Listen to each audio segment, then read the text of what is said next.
Nous allons parler ici de la mise en forme conditionnelle. Alors pour cela, nous avons une liste de personnes. Chaque ligne correspond à une personne. Et nous allons, dans cette liste-là, qui comporte une centaine d'éléments, précisément 90, mettre des cellules en forme en fonction de certaines conditions. C'est un outil très puissant de la version 2007 d'Excel. Il existait déjà dans la version 2003 et les précédentes, mais il était peu accessible et peu utilisé. En version 2007 et 2010, il est présenté dès les premiers onglets du logiciel. Alors pour faire l'exercice et la leçon, nous aurons besoin de faire des copies de cette feuille-là. Pour faire la copie d'une feuille, vous pouvez cliquer sur l'onglet de la feuille avec le bouton droit de la souris, ou utiliser tout simplement le déplacement de l'onglet avec la touche CTRL enfoncée. Alors, on va faire la copie, on clique sur l'onglet, on le déplace, on appuie sur la touche CTRL, ce qui fait apparaître un plus sur la petite feuille en bas. On lâche, on a une copie. Je renomme cette feuille avec le numéro 1. Alors j'ai besoin, dans cette question, de mettre en surveillance les salaires supérieurs à 3000. Les salaires, les voilà. Alors pour les sélectionner, je clique sur le premier salaire et avec des touches au clavier, je vais utiliser la touche CTRL flèche basse pour descendre jusqu'en bas, ce que j'ai fait, CTRL flèche haute pour descendre, pour remonter jusqu'en haut. Et si je veux en même temps que je descends jusqu'en bas sélectionner, j'appuie sur la touche majuscule, la touche Shift. CTRL Shift flèche basse, comme ça je sélectionne tout d'un coup. Dans cette série de salaires, je vais mettre en forme ceux qui sont supérieurs à 3000. Donc je vais sur l'onglet premier, c'est-à-dire celui de l'accueil, activer la commande de mise en forme conditionnelle. Là, j'ai un ensemble de mises en forme déjà prédéfinies, principalement celle-ci et celle-là. Alors je peux ici mettre en évidence ce qui est supérieur à. Je clique et je mets une valeur, par exemple 3000, c'est moi qui l'ai saisi. Automatiquement, les cellules se sont mises en forme, avec une couleur qui est proposée ici. Donc on peut changer la couleur. Si on souhaite personnaliser sa couleur, on passe dans format personnalisé. Et là, on aura le choix de sa mise en forme. Je vais choisir par exemple un fond de cette couleur, et puis une police en gras, même en gras et en italique. Je valide. Et je valide. Voilà. L'intérêt de cette mise en forme conditionnelle, c'est qu'elle est dynamique. Par exemple ici, j'ai la valeur 900. Si je mets la valeur 3500, je suis supérieur à 3000, donc je vais être automatiquement mis en forme. Bon, je vais revenir à la valeur 900 précédente. Alors par contre, pour une valeur pile de 3000, la mise en forme n'est pas faite, puisque la mise en forme concernait des valeurs qui étaient supérieures à 3000. Alors si je veux travailler avec des valeurs supérieures à 3000, il faut que j'utilise une autre règle de mise en forme. C'est ce que nous allons faire dans la question suivante. Alors je reviens à ma liste des questions. La question 2, mettre en surveillance les salaires supérieurs ou égaux à 2500. Maintenant je prends l'habitude de prendre une feuille, d'en faire une copie, de la renommer avec le numéro de la question. Je sélectionne les salaires, je me positionne sur le premier salaire, CTRL, SHIFT, flèche basse, je sélectionne tous les salaires. J'active la mise en forme conditionnelle. Donc ici, j'ai une règle qui concerne les cellules supérieures strictement. Je n'ai pas de règle prédéfinie pour les cellules supérieures ou égales. Il faut que je passe par autre règle. Voilà. Donc ici, parmi les aiguillages possibles, 1, 2, 3, 4, 5, 6, il y a 6 aiguillages possibles. C'est l'aiguillage numéro 2 qui m'intéresse, qui me permet pour des valeurs de cellules supérieures ou égales, là je peux adapter ma relation d'ordre à 2500. Quand on utilise cet écran, la mise en forme n'est pas proposée. Il faut bien penser à en choisir une.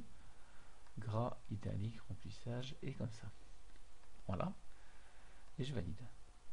Et cette fois-ci, ça concerne les cellules à partir de 3000, comme on le voit ici. Alors il est temps de savoir aussi modifier une mise en forme conditionnelle, et ensuite on verra comment la supprimer. Alors la modifier. Par exemple, là j'ai fait un test au-dessus de 2500 et j'aimerais que ce test soit à partir de 1500. Et bien pour faire ça, vous retournez dans les mises en forme conditionnelles et vous cliquez sur Gérer les règles. Avoir mis en place une mise en forme, c'est en fait avoir créé une règle de mise en forme. Donc là, vous avez les règles que vous avez créées. Vous sélectionnez cette règle-là qui rappelle que pour les cellules supérieures à 2005, on a cette colorisation et que ça concerne les cellules qui vont de la G2 à la G91. Si vous voulez la modifier, vous cliquez sur ce bouton et je vais par exemple changer la valeur seuil et mettre 1500. Et pendant que j'y suis, je vais aussi changer la colorisation. Je peux faire l'un ou l'autre ou les deux modifications et je valide. Voilà. Donc dorénavant, c'est en violet que la mise en forme sera faite et que ça concerne les cellules supérieures à 1500. Il faut savoir aussi supprimer une mise en forme conditionnelle. Et bien ça se tient dans effacer les règles. Tout à l'heure, à l'instant, on était passé dans gérer les règles. Là, c'est dans effacer les règles. Alors soit vous effacez les règles de la feuille entière, c'est-à-dire dans ce cas-là, vous n'avez même pas besoin de sélectionner des cellules quelconques. Ça efface toutes les règles de la feuille, au cas où c'est votre méthode. Soit vous souhaitez supprimer des mises en forme concernant uniquement certaines cellules sélectionnées, auquel cas vous les sélectionnez les cellules, vous utilisez la commande d'effacer les règles des cellules sélectionnées. Bon là en l'occurrence, je vais effacer les règles de la feuille entière, et je n'ai plus rien. Voilà. Bon, pour revenir à la question 2, je vais la retraiter, donc je vais reprendre les salaires, et ils devaient être mis en couleur pour des valeurs supérieures à 2500, donc supérieur ou égal à 2500, donc je refais la manipulation, et je fais une colorisation vite fait. Voilà, voilà pour la question 2. Je me prépare pour la question 3, qui est de mettre en évidence les dates de l'année 1970. Alors les dates, elles sont ici, sélection de la première, contrôle majuscule flèche pour aller jusqu'en bas, mise en forme conditionnelle dans l'onglet accueil. Y a-t-il une règle pour des dates comprises pour les dates de 1970? Alors les dates de 1970, ce sont en fait des dates qui sont entre le 1er janvier et le 31 décembre, donc cette règle entre va très bien aller. D'ailleurs, Excel a détecté que je suis sur une colonne qui tient comment dire, sur une colonne de date et il me propose des calendriers carrément. Alors je vais aller au 1er janvier 1970, voilà, et au 31 décembre 1970. Et je vais prendre un rouge clair. Voilà, donc j'ai deux dates ici, j'en ai d'autres là, j'en ai en tout 6. Voilà.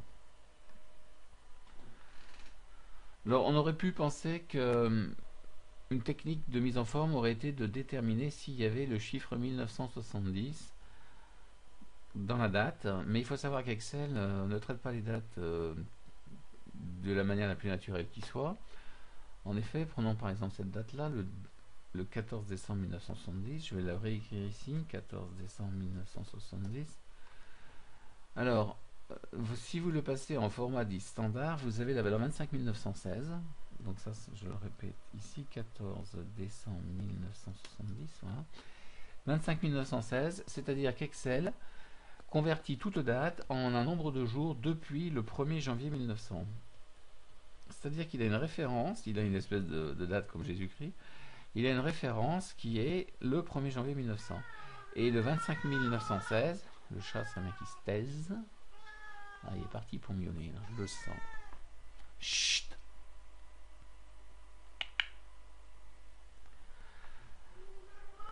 Oh purée. Bon, 1er janvier 1900, donc je disais 25 000. Voilà, donc le 14 décembre 1970, c'est le 25 916e jour depuis le 1er janvier 1900.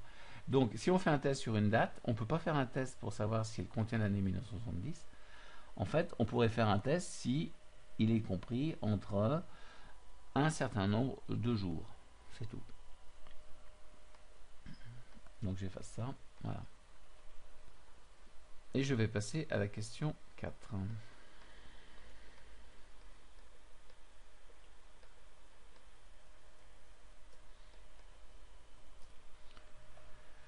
les salaires supérieurs à la moyenne des salaires. Alors on pourrait calculer la moyenne des salaires avec une fonction moyenne et faire la moyenne de ces salaires-là. Bon, on aurait donc 1908 et quelques.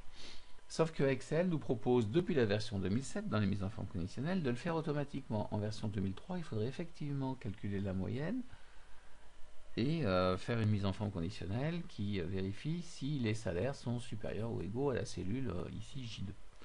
En version 2007, ce n'est pas la peine, donc je vais l'effacer. On se contente de sélectionner les salaires, et la règle existe toute faite. Vous avez dans la règle des valeurs plus ou moins élevées, les valeurs supérieures à la moyenne. Donc voilà, il suffit de choisir une colorisation. Et c'est fait. Vous avez les textes en rouge ici. Bon, c'est pas très voyant, donc ce que je vais faire, c'est que je vais modifier la règle. Ça sera un rappel sur la technique de modification. On va dans gérer les règles, la règle la voilà, on la modifie, et ma colorisation, je vais faire plutôt un remplissage comme ça, et une police gras italique avec une couleur noire. Voilà. Donc c'est nettement plus lisible. Donc ça sont des valeurs qui sont supérieures à la moyenne. Alors est-ce qu'on a quelque chose pour ce qui traite de l'égalité? C'est la question 5. Alors je reprends la feuille. Question 5. La question 5, c'est les salaires inférieurs ou égaux à la moyenne des salaires. Sélection des salaires. Donc les salaires inférieurs ou égaux. Alors on a les valeurs inférieures, mais pas les valeurs inférieures ou égales. Donc dans ce cas-là, on prend autre règle. Alors parmi l'aiguillage à 6 branches, 1, 2, 3, 4, 5, 6, on est cette fois-ci sur la troisième branche. C'est pas la bonne, elle n'est pas pertinente. Donc à nous de choisir celle-là, qui parle de valeurs qui sont au-dessus ou en dessous de la moyenne. Et je vais dérouler ici pour prendre ce qui me convient, égal ou en dessous. Voilà. Et je mets une colorisation. C'est un peu trop fort. Voilà pour les valeurs en dessous ou égales à la moyenne. Bien. Bon, il faudrait faire les calculs pour vérifier qu'on est bien sur les valeurs égales aussi. Voilà pour cette question. On va passer à la question 6.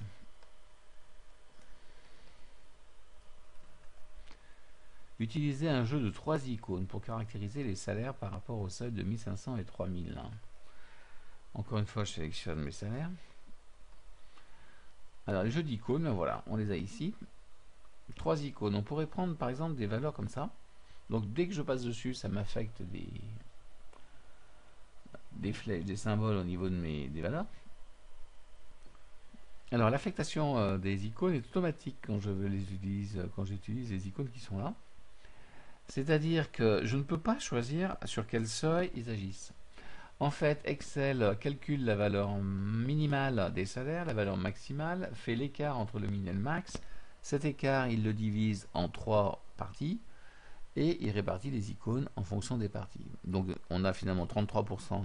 On a un premier tiers pour un certain icône, un deuxième tiers pour l'autre icône, un troisième tiers pour l'autre. Si ces tiers ne correspondent pas au seuil de 1500 et 3000 qu'on souhaite, eh bien, il faut le faire autrement. Et autrement, c'est passer par autre règle. Donc, au lieu de travailler en mode pourcentage, comme Excel le fait naturellement, on travaille en mode nombre. Voilà. On met les valeurs de seuil ici, 3000, et la valeur 1500. Je vais prendre mon style d'icône. Bon, bah ça me convient, ok. Voilà. Alors, parfois, pour que ce qui est écrit ici soit correct, il faut, après avoir saisi les valeurs ici, recliquer dans la cellule. Alors maintenant, je vais le lire de la façon suivante. J'aurai une pastille rouge si je suis inférieur à 1500. Une pastille jaune si je suis supérieur ou égal à 1500 et inférieur à 3000.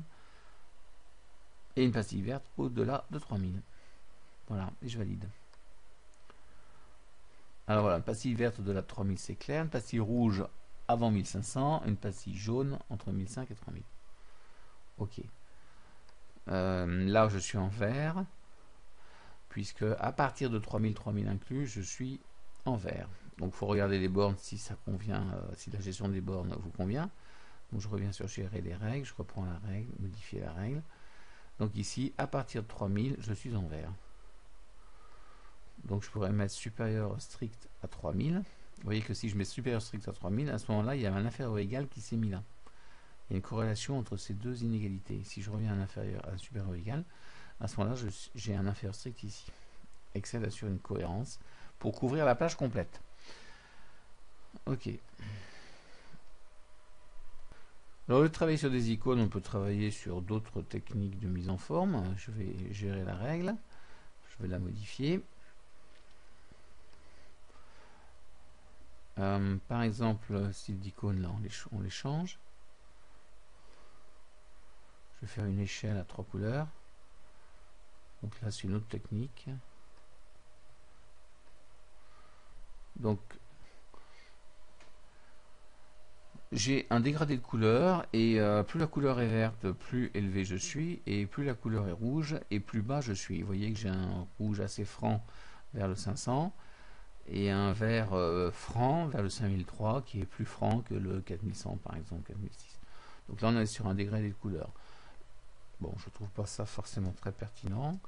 Je vais changer la mise en forme. Je vais l'effacer et en montrer une autre d'ailleurs. Effacer les règles. Donc, alors des barres de données. Alors la barre de données c'est assez visuel comme résultat.